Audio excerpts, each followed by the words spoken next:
दोस्तों, आज जो कहानी मैं आपके लिए लेकर आई हूँ उसका शीर्षक है बड़े घर की बेटी, जो कि मुंशी प्रेमचंद जी द्वारा लिखी गई है। तो चलिए कहानी शुरू करते हैं। बड़े घर की बेटी। बेनी माधव सिंह गौरीपुर गांव के जमींदार और नंबरदार थे। उनके पितामह किसी समय बड़े धन धान्य संपन्न थे।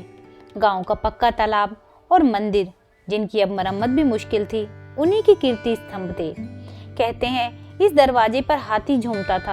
अब उसी जगह एक बूढ़ी भैंस थी, जिसके शरीर में अस्थि पंजर के सिवा और कुछ शेष न रहा था, पर दूध शायद बहुत देती थी, क्योंकि एक न एक आदमी हांडी लिए उसके सिर पर सवार ही रहता था। बेनी माधव सिंह अपनी आधी से अधिक संपत्ति वकीलों को भेंट कर चुके थे।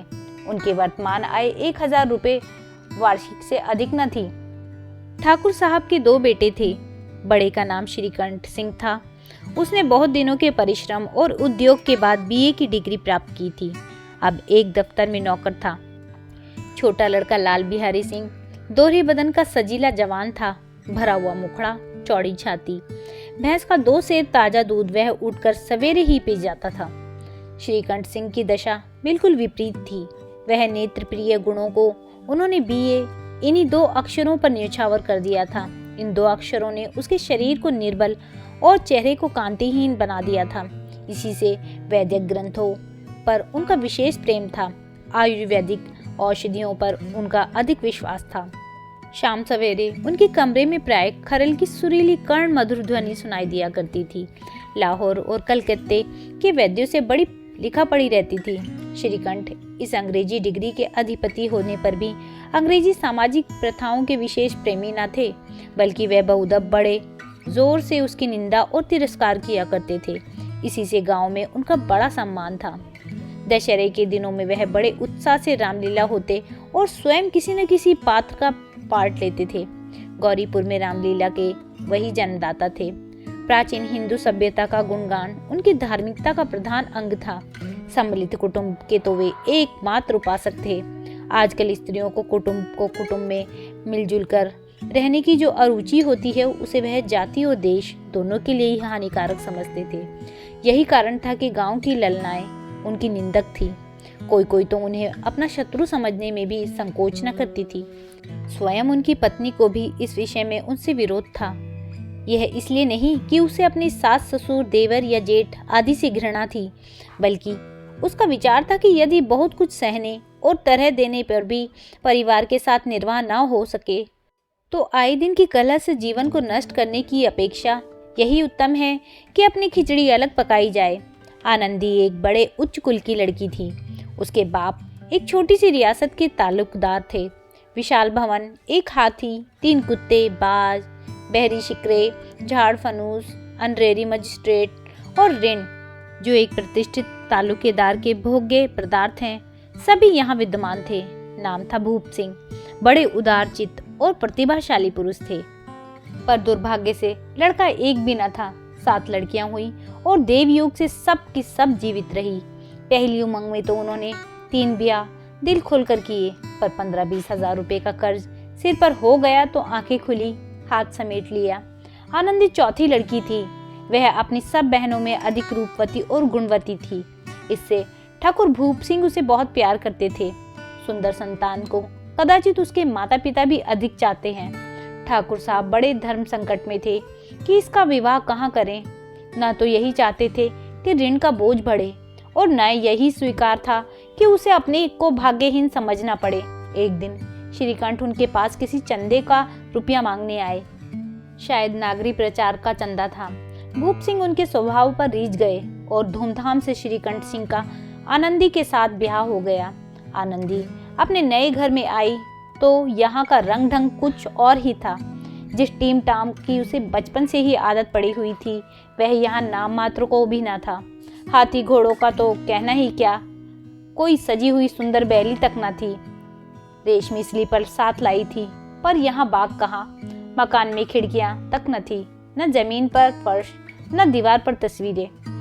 यह एक सीधा सादा देहाती गृहस्थी का मकान था, किंतु आनंदी ने थोड़े ही दिनों में अपने को इस नई अवस्था में ऐसा अनुकूल बना लिया मानो उसने विलास के सामान कभी देखे ही न थे। एक दिन दोपहर के समय लाल बिहारी सिंह 2 चिड़िया लिए हुए आया और भावच से बोला, जल्दी से पका दो, मुझे भूख लगी है। आनंदी भोजन बनाकर उसकी राह देख रही थी। अब वह नया व्यंजन बनाने बैठी। हांडी में देखा तो घी पाव भर से अधिक न था। बड़े घर की बेटी किफायत क्या जाने, उसने सब घी मांस में डाल दिया। लाल बिहारी खाने बैठा तो दाल में घी न था। बोला, दाल में घी क्यों नहीं छोड़ा? आनंदी ने कहा, घी सब मांस में पड़ गया। लाल बिहारी जोर से बोला, अभी परसों ही घी आया है, इतना जल्द उठ गया? आनंदी ने उत्तर दिया, आज तो कुल पाव भर रहा होगा, वह सब मैंने मांस में डाल दिया। जिस तरह सूखी लकड़ी जल्दी से जल उठती है, उसी तरह शुदा से बावला मनुष्य जरा जरा सी बात पर तिनक जाता है। लाल बिहारी को भावज की यह ठिठाई बहुत बुरी मालूम हुई। तिनक कर बोला, मैके में तो चाहे घी की नदी बहती हूँ, स्त्री गाली सह लेती है, मार भी सह लेती है, पर मैके की निंदा उसने नहीं सही जाती। आनंदी मुंह फेर कर बोली, हाथी मरा भी तो 9 लाख का, वहाँ इतना घी नित्य नाई कहार खा जाते हैं। लाल बिहारी जल गया, थाली उठाकर पलट दी और बोला, जी चाहता है जीभ पकड़कर खींच लूं। आनंदी को भी क्रोध आ गया, मुंह लाल हो गया। बोली, वह होते तो आज इतना मजा चखाते।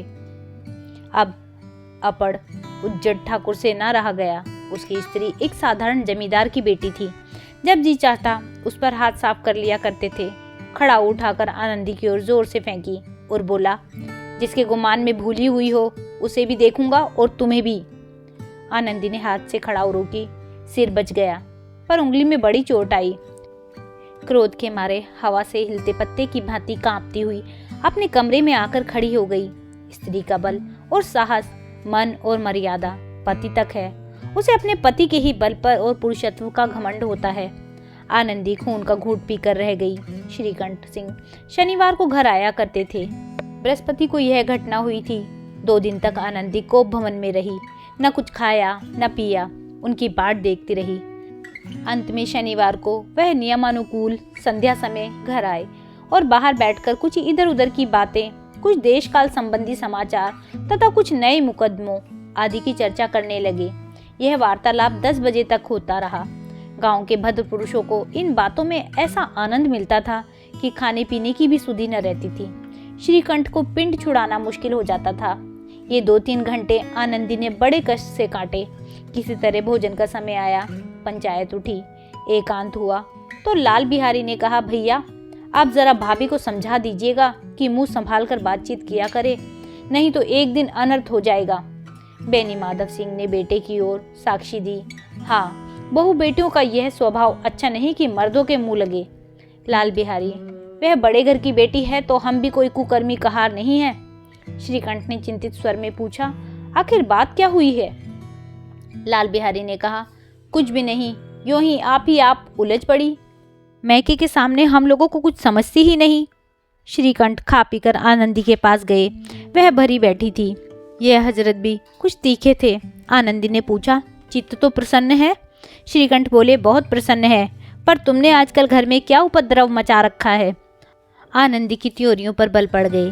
झुंझलाहट के मारे बदन में ज्वाला सी दहक उठी। बोली, जिसने तुमसे यह आग लगाई है उसे पाऊं मुंह झुलस दूं। श्रीकंठ, इतनी गर्म क्यों होती हो? बात तो कहो। आनंदी, क्या कहूं, यह मेरे भाग्य का फेर है, नहीं तो गंवार छोकरा जिसको चपरासी गिरी करने का भी शऊर नहीं, मुझे खड़ाऊ से मारकर यूं ना अकड़ता। श्रीकंठ, सब हाल साफ साफ कहो तो कुछ मालूम हो, मुझे तो कुछ पता ही नहीं। आनंदी, परसों तुम्हारे लाडले भाई ने मुझसे मांस पकाने को कहा। घी हांडी में पाव भर से अधिक न था, वह सब मैंने मांस में डाल दिया। जब खाने बैठा तो कहने लगा, दाल में घी क्यों नहीं है? बस इसी पर मेरे मैके को बुरा भला कहने लगा। मुझसे ना रहा गया। मैंने कहा कि वहाँ इतना घी तो नाई कहार खा जाते हैं और किसी को जान भी नहीं पड़ता। बस इतनी सी बात पर इस अन्यायी ने मुझ पर खड़ाऊ फेंक मारी। यदि हाथ से ना रोकूं तो सर फट जाए। इसी से पूछो मैंने जो कुछ कहा वह सच है या झूठ? श्रीकंठ की आंखें लाल हो गई। बोले, यहाँ तक हो गया इस छोकरे का यह साहस? आनंदी स्त्रियों के स्वभाव अनुसार रोने लगी, क्योंकि आंसू उनकी पलकों पर रहते हैं। श्रीकंठ बड़े धैर्यवान और शांति पुरुष थे। उन्हें कदाचित ही कभी क्रोध आता था। स्त्रियों के आंसू पुरुष को क्रोधाग्नि भड़काने में तेल का काम कर देते हैं। रात भर करवटें बदलते रहे उद्विग्नता से के कारण पलक तक न झपकी। प्रातःकाल अपने बाप के पास जाकर बोले, दादा अब इस घर में मेरा निभाना होगा। इस तरह की विद्रोहपूर्ण बातें कहने पर श्रीकंठ ने कितनी ही बार अपने कई मित्रों को आड़े हाथों लिया था, परंतु दुर्भाग्य आज उन्हें स्वयं वे ही बातें अपने मुंह से कहनी पड़ी। दूसरों को उपदेश देना कितना सहज है। बेनी माधव सिंह घबरा उठे और बोले, क्यों? श्रीकंठ, इसलिए कि मुझे भी अपनी मान प्रतिष्ठा का कुछ विचार है। आपके घर में अब अन्याय और हट का प्रकोप हो रहा है। जिनको बड़ों का आदर सम्मान करना चाहिए वे उनके सिर चढ़ते हैं। मैं दूसरों का नौकर ठहरा घर पर रहता नहीं। यहाँ मेरे पीछे स्त्रियों पर खड़ाऊ और जूतों की बौछारें होती हैं। कड़ी बात तक चिंता नहीं, कोई एक की दो कह ले, वहां तक मैं सह सकता हूँ, किंतु यह कदापि नहीं हो सकते कि मेरे ऊपर लात घूसे पड़े और मैं दम न मारूं। बेनी माधव सिंह कुछ जवाब न दे सके। श्रीकंठ सदैव उनका आदर करते थे। उनके ऐसे तेवर देखकर बूढ़ा ठाकुर अवाक रह गया। केवल इतना ही बोला, बेटा तुम बुद्धिमान होकर ऐसी बातें करते हो। स्त्रियां इस तरह घर का नाश कर देती हैं, उनको बहुत सिर चढ़ाना अच्छा नहीं। श्रीकंठ, इतना मैं जानता हूँ आपके आशीर्वाद से, ऐसा मूर्ख नहीं हूँ। आप स्वयं जानते हैं कि मेरे ही समझाने बुझाने से इस गांव में कई घर संभल गए, पर जिस स्त्री की मान प्रतिष्ठा का ईश्वर के दरबार में उत्तरदाता हूँ, उसके प्रति ऐसा घोर अन्याय और पशुवत व्यवहार मुझे ऐसे है। आप सच मानिए, मेरे लिए यही कुछ कम नहीं है कि लाल बिहारी को कुछ दंड नहीं होता। अब बेनी माधव सिंह भी गरमाए, ऐसी बातें और न सुन सके। बोले, लाल बिहारी तुम्हारा भाई है, उससे जब कभी भूल चूक हो तो उसके कान पकड़ो। लेकिन श्रीकंठ, लाल बिहारी को मैं अपना भाई नहीं समझता। बेनी माधव सिंह, स्त्रियों के पीछे? श्रीकंठ, जी नहीं, उसकी क्रूरता और अविवेक के कारण। दोनों कुछ देर चुप रहे। ठाकुर साहब लड़के का क्रोध शांत करना चाहते थे, लेकिन यह नहीं स्वीकार करना चाहते थे कि लाल बिहारी ने कोई अनुचित काम किया है। इसी बीच में गांव के और कई सज्जन हुक्के चिलम के बहाने वहां आ बैठे। कई स्त्रियों ने जब यह सुना कि श्रीकंठ पत्नी के पीछे पिता से लड़ने को तैयार हैं, तो उन्हें बड़ा हर्ष हुआ। दोनों पक्षों की मधुर वाणियां सुनने के लिए उनकी आत्माएं तिलमिलाने लगी। गांव के कुछ ऐसे कुटिल मनुष्य भी थे जो इस कुल की नीतिपूर्ण गति पर मन ही मन जलते थे। वे कहा करते थे, श्रीकंठ अपने बाप से दबता है इसलिए वह दब्बू है, उसने विद्या पढ़ी इसलिए वह किताबों का कीड़ा है। बेनी माधव सिंह उसकी सलाह के बिना कोई काम नहीं करते, वह उनकी मूर्खता है। इस महानुभावों की शुभ कामनाएं आज पूरी होती दिखाई दी। कोई हुक्का पीने के बहाने, कोई लगान की रसीद दिखाने आकर बैठ गया। बेनी माधव सिंह पुराने आदमी थे, इन भावों को ताड़ गए।